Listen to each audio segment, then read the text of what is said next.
কয়েকদিনের জ্বালানি সংকটের পর ২ দফা দাম বৃদ্ধি। এলপি গ্যাসের দামেও বড় উল্লম্ফন। শিগগিরই আসতে যাচ্ছে বিদ্যুতের দাম বাড়ানোর ঘোষণা। যাপিত জীবনের অনুষঙ্গ জ্বালানি পণ্যের ক্রমাগত এই দাম বৃদ্ধির মধ্যে আসছে নতুন বাজেট। তবে বাজেটের জটিল তত্ত্ব বোঝে না সাধারণ মানুষ। তাদের চাওয়া নিয়ন্ত্রণে থাকুক তেল গ্যাস বিদ্যুতের দাম, যাতে আমাদের ওখানে লোডশেডিং না হয়, যাতে নিম্নমুখী থাকে দাম, সবাই যাতে ব্যবহার করতে পারে। এটা জনগণের কাছ থেকে পকেট টাকা কাটে বের হয়ে যায়, এটা আমরা চাই না। নিম্নবিত্ত আয়ের মানুষ আমাদের সহনীয়শীলের ভিতরেই যাতে এগুলি থাকে।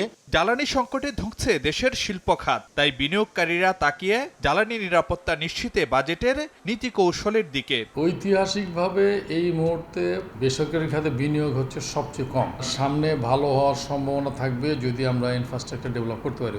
এক নম্বর হচ্ছে আপনার জ্বালানি এবং বিদ্যুৎ, আর 2 নম্বর হচ্ছে আপনার কস্ট অফ ফান্ড। 13%, 14%, 15% ইন্টারেস্ট দিয়ে অন্য সেক্টরে কি হবে জানি না, আমাদের সেক্টরে ইনভেস্টমেন্ট ফিজিবল হবে না। রেইনবো অ্যাক্রোপ্লাস্টে অ্যাক্রিলিক এমালশন থাকায় মুছে ফেলা যায় যে কোনো দাগ সহজেই। রেইনবো পেইন্টস, কালার অফ জয়।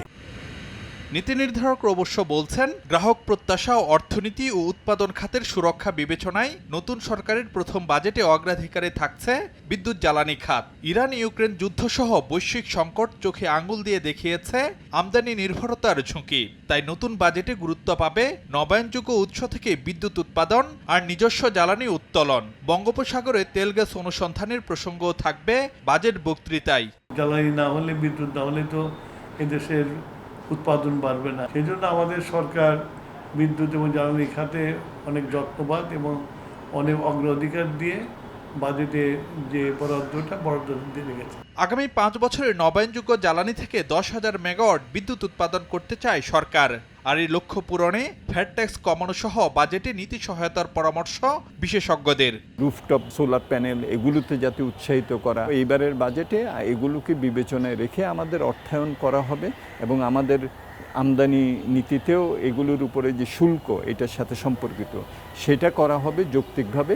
এটাই আমি কামনা করি। তরল জ্বালানিটাকে ফেজ আউটের ডিরেকশনটা এই বাজেটে থাকতে হবে। সরকারি মালিকানাধীন কোম্পানি যে সেবা দিচ্ছে সেই সেবা মুনাফা মুক্ত হবে। তাহলে জ্বালানি মূল্য বৃদ্ধির চাপ অনেকখানি কমে যাবে, সরকারের ভর্তুকিও সহনীয় পর্যায়ে চলে আসবে।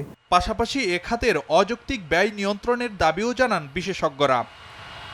সবার জন্য সহনীয় দামে চাহিদা মাফিক সরবরাহ নিশ্চিত করা, বিদ্যুৎ ও জ্বালানি খাত নিয়ে মানুষের এ চাওয়া পূরণ করেই এখন চ্যালেঞ্জ হয়ে দাঁড়িয়েছে দিন দিন। তবু গ্রাহকদের প্রত্যাশা, নতুন বাজেটে জ্বালানি দর্শন হবে ভোক্তা বান্ধব, যাতে তুলনামূলক কম দামে পাওয়া যায় জ্বালানি পণ্য। ফারুক ভিয়া, রবিন, সময় সংবাদ, ঢাকা।